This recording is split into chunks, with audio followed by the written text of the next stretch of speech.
does that help? Mm. Mm. That's real interesting, man. Dr. Cole, because if you think about what Torin just said, black women are overwhelmingly committed to the Democratic Party. Not all of them. We can't. I'm not here to generalize or stereotype, Hmm. but we know who the biggest supporters are. Now, black men also, the majority of black men support the Democratic Party too. But you Hmm. had a lot of men who said, "I'm not doing that no more. I'm gonna do something different." Some went and became Republicans. Some of them, like myself, I just said, "Well, I'm not participating in none of this." Right. Um.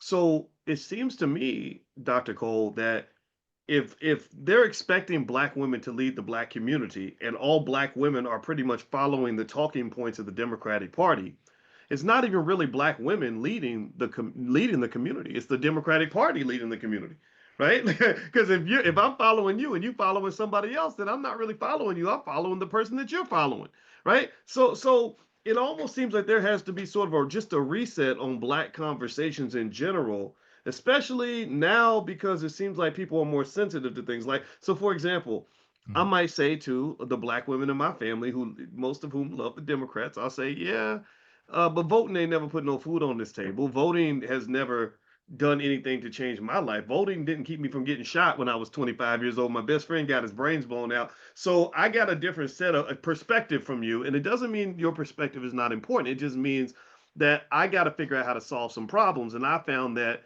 working hard and building wealth solves problems more than me showing up the ballot box and doing what the pastors say and all this other stuff, right? So it seems to me that more of these conversations just need to be had. I feel like Mike's conversation, Dr. Cole, was more than just snap. It was really Yeah. like the audacity. Like you could just imagine some people saying the audacity of this black man to come, especially a rich black man, to come in here and change the programming on any level.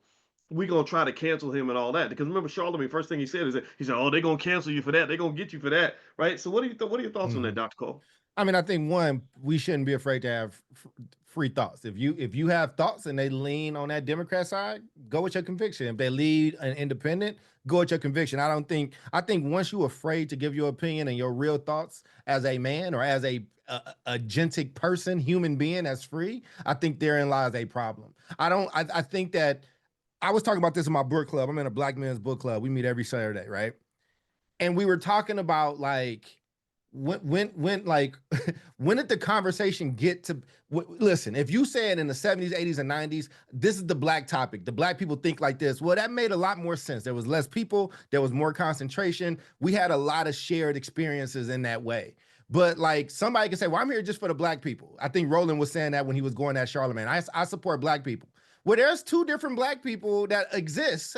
One may got money and one may not. One may think this, one may think that. Like it's not as simple in 2025 what the black quote unquote black answer is. There might be something that's good for a lot of black people but it's not good for another group of black people, right? And again, what does that mean? And I think that we've been taking some intellectual shortcuts. So when I see Mike Epps or they saying you got to worry about that, why does he have to worry for having an opinion, for having a thought? Mm, Like when it becomes illegal to think, it's over.